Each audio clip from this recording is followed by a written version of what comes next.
मध्य प्रदेश कांग्रेस के अध्यक्ष जीतू पटवारी ने सौरभ शर्मा की जान को एक बार फिर खतरा बताया है और उन्होंने लाल डायरी में 10 मंत्रियों के नाम होने का दावा भी किया है। जीतू पटवारी ने सौरभ शर्मा मामले में जांच एजेंसियों पर भी सवाल उठाए। जीतू पटवारी ने कहा कि सौरभ शर्मा का अस्तित्व खतरे में है। जिस तरह सौरभ शर्मा का अस्तित्व खतरे में है, वैसे ही जिस डायरी में राज छिपे हैं, उस डायरी का अस्तित्व भी खतरे में है। सौरभ शर्मा के काले कारनामों की जो डायरी जांच एजेंसी को मिली है, उसमें 10 मंत्रियों के नाम हैं। अब डायरी सामने आएगी भी या नहीं, क्योंकि कोई भी जांच एजेंसी नहीं बता रही है कि आखिर डायरी किस जांच एजेंसी के पास है। सौरभ शर्मा को लेकर जांच एजेंसियां भी गलत जानकारी देती हैं। सौरभ शर्मा के खिलाफ ईडी को इतने सारे सबूत मिले, लेकिन उसके बाद भी अभी तक कोई गिरफ्तारी नहीं हुई है। लेकिन केजरीवाल को बिना सबूत के ही जेल भेज दिया गया था। आज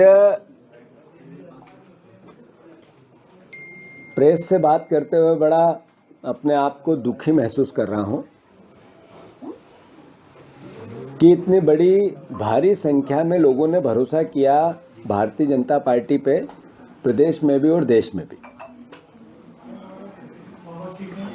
पिछले 1 महीने से भ्रष्टाचार का जो आलम है, इस तरीके से पूरे देश में मध्य प्रदेश का चेहरा काला कर रहा है कि उसकी जितनी निंदा की जाए कम है। भ्रष्टाचार का कोढ़ मध्य प्रदेश उससे ग्रसित हो गया है। हमने कई बार आग्रह किया आज से 1 महीने पहले से कि यूनियन कार्बाइड का जो कचरा है, इसके डिस्पोजल की बातें हो रही है। इसके पीछे का जो भूमाफियाओं का खेल है, इससे सरकार बचे, पर सरकार नहीं बची। आनन फानन रातों रात कचरे को यहां से वहां डंप किया गया।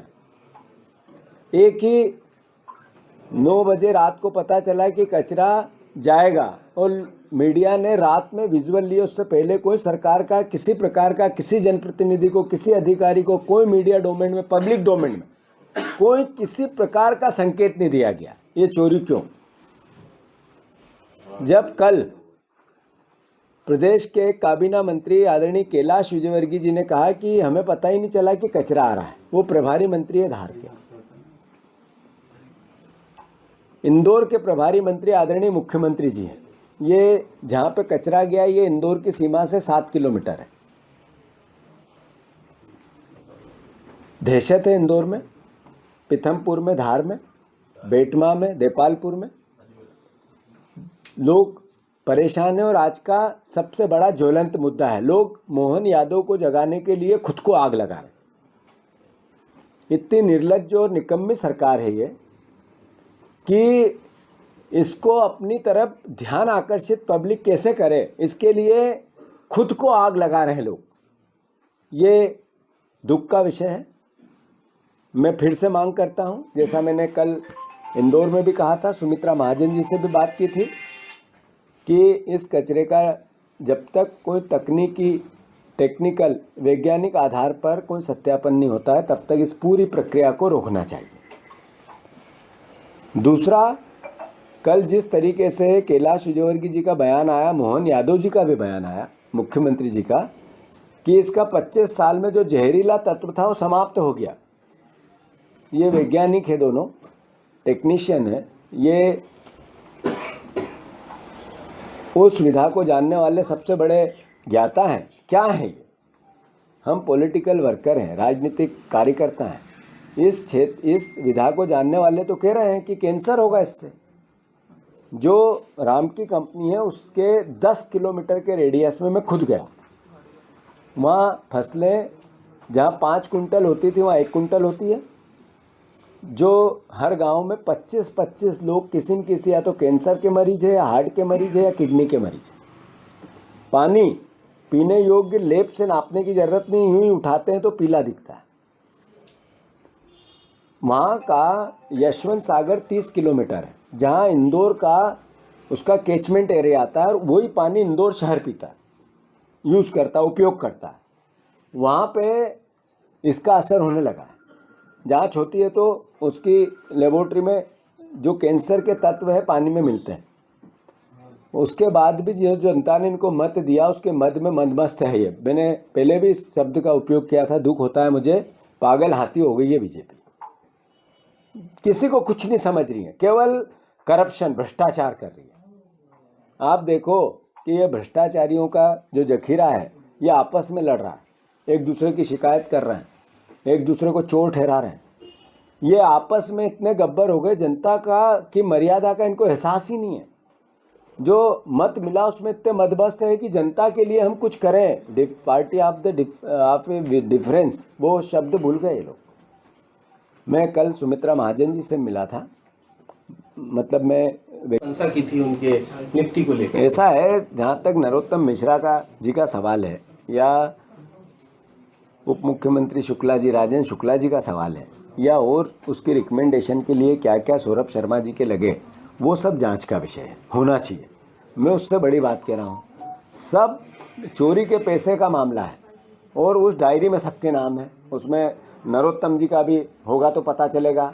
जैसे गोपाल भार्गव जी से किसी ने पूछा तो कि भैया मेरा उस डायरी में नाम नहीं है, मतलब इसका मतलब डायरी है, मतलब मंत्री थे वो 5 साल तक इस सरकार के, उन्होंने कहा कि मेरा उस डायरी में नाम नहीं है, इसका मतलब डायरी है। तो आखिर उस डायरी का अस्तित्व बचाना है, आप सबकी भी ड्यूटी है और मेरी भी ड्यूटी है। मध्य प्रदेश की जनता के हित में डायरी को बताओ, पूछो इनसे कहाँ है। चर्चा है कि 2 मध्य प्रदेश के वर्तमान मंत्रियों के भी उस डायरी में नाम है। 2 की बात कर रहा हूँ, मैं कह रहा हूँ 10 मंत्रियों के हैं, आपकी जानकारी कमजोर है। धन्यवाद।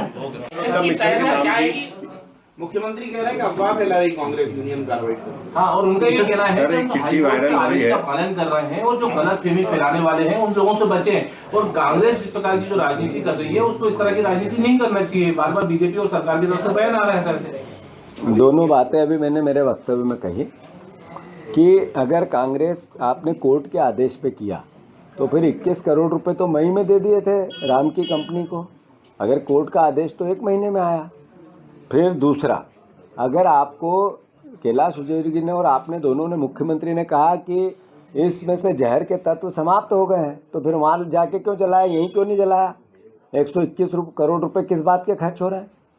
फिर तीसरा, 5,000, इससे जहर ही नहीं था तो फिर ये गैस त्रासदी के नाम पे 5,000 करोड़ का बजट क्यों रखा जा रहा है, जब जहर ही नहीं था? तो हर बजट में आता है। चलो आप सब छोड़ दो, मैं मांग करता हूँ, कांग्रेस पार्टी मांग करती है कि यूनियन कार्बाइन की जो ज़मीन है, ये जितने गैस में त्रस्त हुए थे उनकी लिस्ट है, जिनको पैसे मिल रहे थे, उन गरीबों को वहाँ प्लाट दे दिए जाए। दे देंगे मुख्यमंत्री जी? दे देगी सरकार? अरे उनने अपनी ज़िंदगी खोई इसी महामारी में, तो जो यूनियन कार्बाइन के प्रभावित लोग हैं वो सारे लोगों को उस फैक्ट्री में एक एक प्लाट मिल सकता है, 500 गज का मकान मिल सकता है, सरकार बना के दे सकती है। उनको पूरी ज़िंदगी यातना हो गई, उनके परिवारजन खोए गए, चेक कर दे मुख्यमंत्री है। अगर आपने ज़मीन खाली कराई, कोई षड्यंत्र नहीं, हम गुमराह नहीं कर रहे हैं, चलो हम सजेशन दे रहे हैं वो मान लो, कैसे बात कर रहे हैं? मैंने ये कहा पहले जब कचरा नहीं आया, ये राजनीतिक मुद्दा नहीं है, लोगों की जान माल का नुकता। मैंने नहीं कहा, कई वहाँ पे डॉक्टरों ने, कैंसर के डॉक्टरों ने कहा कि इसके जलने से, मेरी बात नहीं, मैं टेक्निकल आदमी नहीं हूँ, न मोहन यादव है टेक्निकल आदमी, पर जो टेक्निकल आदमी है वो सब सवाल उठा रहे हैं।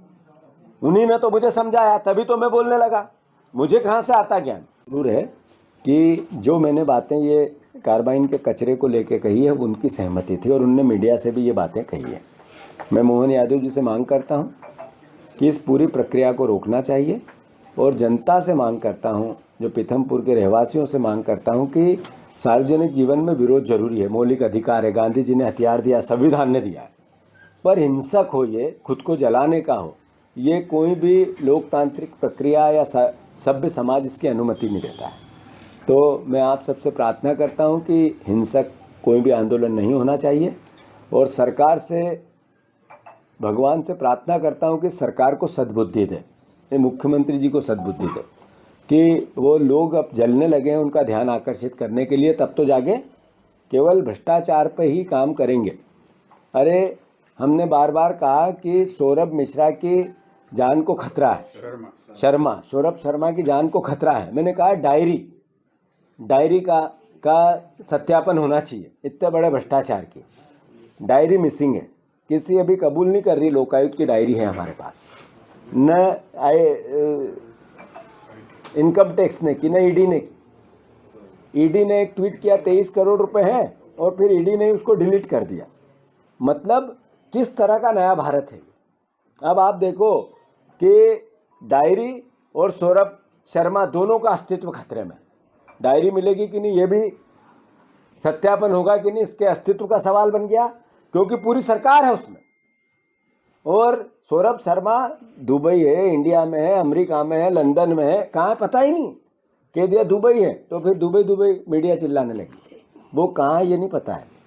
तो सौरभ शर्मा का और डायरी का दोनों का अस्तित्व खतरे में है।